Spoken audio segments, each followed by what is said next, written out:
What's up guys, my name is Ace, and today we're going to be looking at assault rifles in hardcore game modes in Black Ops 3. I've done this with the SMGs already, so if you guys want to go and see that, I will put a link here on the screen as well as in the description below. But today we're going to be focusing on assault rifles.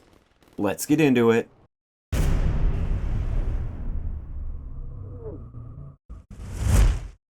Alright guys, so just like with the SMG video, we are going to be looking at a few stats that I feel are the most important for guns in hardcore game modes. First off, we're going to look at our ranges, more specifically our one-shot kill ranges with these assault rifles. So first up, we have the KN-44. This has an excellent one-shot kill range at 50 meters. Beyond that, it's going to be 2 shots to kill out to infinity. Second, we have the XR2, and this is always going to be a one-shot kill at any range.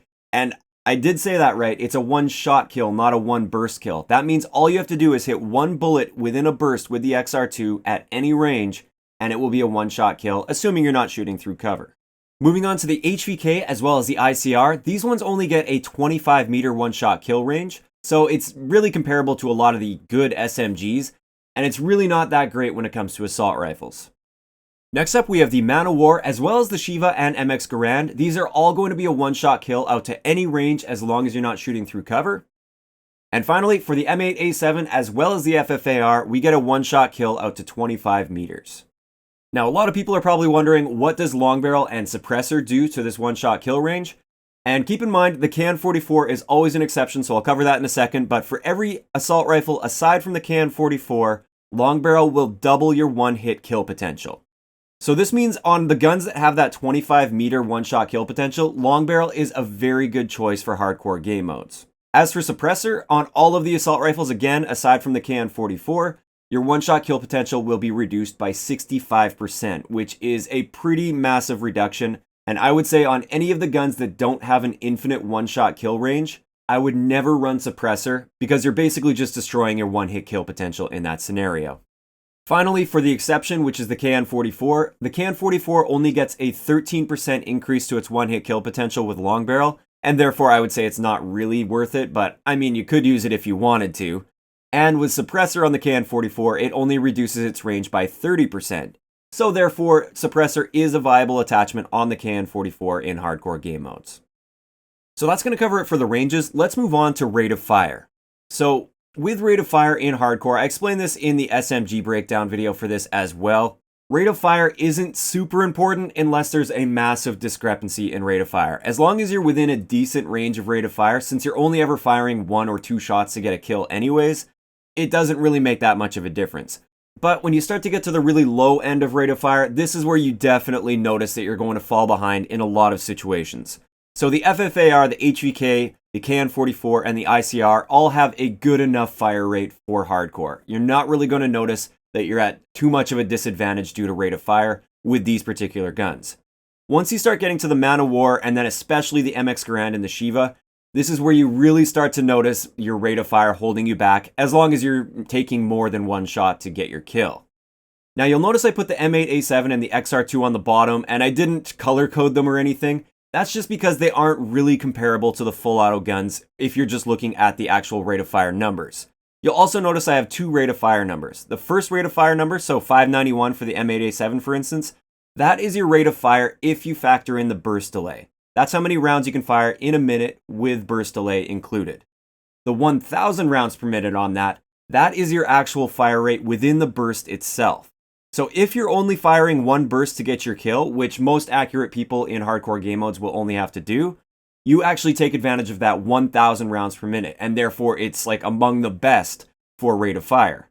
Same thing goes with the XR2. If you're factoring in that burst delay, you've got a pretty slow rate of fire at 439 rounds per minute.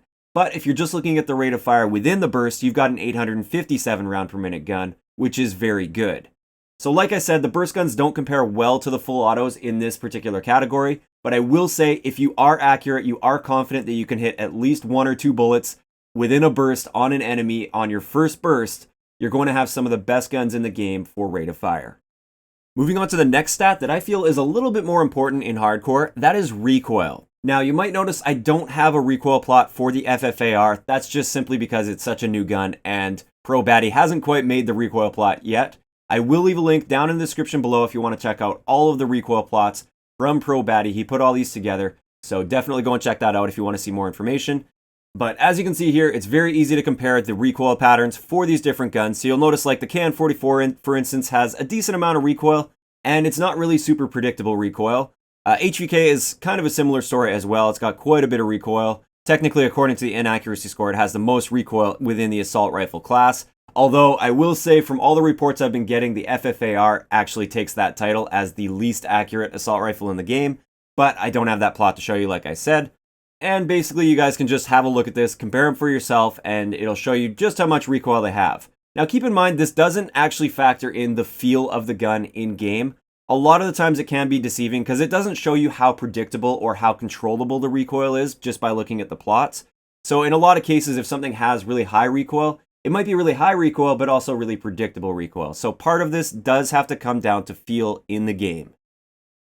So the final set of stats we're going to be looking at today are the handling stats, so sprint out as well as aim down sight time. These stats I find to be very important in hardcore game modes because the person that's able to get fully aimed down sight and ready to fire the fastest is often going to be the winner of the gunfight, since it only usually takes 1 to 2 shots to kill. And as you can see, the HVK is the clear winner in this category. It has the fastest sprint out time at 250 milliseconds, and then it has an aim down sight time of also 250 milliseconds. Surprisingly, the Shiva actually comes in second place in this category. It has a sprint out time of 300 milliseconds and an aim down sight time of 233 milliseconds. So it actually aims down sight faster than any of the other assault rifles in the game. And then next up, we have the category where most of the assault rifles will fall. So the KN-44, XR2, ICR, M8, as well as the MX. They all have a sprint out time of 300 milliseconds, as well as an aim down sight time of 250 milliseconds. And then finally, we have the slow handling guns. And these are the Man of War and the FFAR with 350 millisecond sprint out time and a 300 millisecond ADS time. So that covers it for all of the stats that I feel are the most important to look at when you're comparing guns in hardcore game modes. Now, unlike with the SMGs where there was a pretty clear winner as to which one was the best in the game for hardcore game modes, there really isn't a clear winner when it comes to assault rifles. Now, I do want to share my personal favorites, and then you guys can also share your personal favorites in the comment section below on which one you feel is the best assault rifle or the best assault rifles in the game. But for me personally, I love both of the burst guns. It's just so satisfying getting those one burst kills. As long as you have good accuracy and you're confident in your ability to hit your first burst, these guns will absolutely dominate in hardcore game modes. I also really like the Man of War because it's going to be a one-shot kill at any range. Although the rate of fire as well as the handling stats kind of bring it back a little bit. As long as you're using fast hands and quick draw on this gun, it kind of makes up for the handling. And you basically just have to make sure you hit your first shot or second shot. Otherwise, the recoil can be a little bit hard to predict with that particular gun. And then finally, I really like the KN-44 in hardcore as well. It's just a nice balanced gun. It has good handling stats, or about average handling stats, I guess I'll say, for assault rifles. It's got a great one-hit kill potential at 50 meters. I know it doesn't one-hit at every range like the Man of War, but it also has a faster fire rate than the Man of War, so overall, I just feel like the KN-44 just has great balance for hardcore game modes. As for the other guns, I'm not saying that they're completely useless in hardcore. That's actually one nice thing about hardcore is every single gun is at least somewhat viable in hardcore. You can use anything. Just know if you are going to be using the HVK or the ICR or the FFAR, I guess I'll say, make sure you're popping long barrel on there. That will double your one-hit kill potential out to 50 meters, and it will now be in a similar area to where the KN-44 is. So that's going to wrap it up for today's video. Like I said, let me know in the comment section below what your favorite assault rifle or assault rifles are to use in Black Ops 3 for hardcore game modes. I hope you guys enjoyed the video, and I will talk to you guys next time.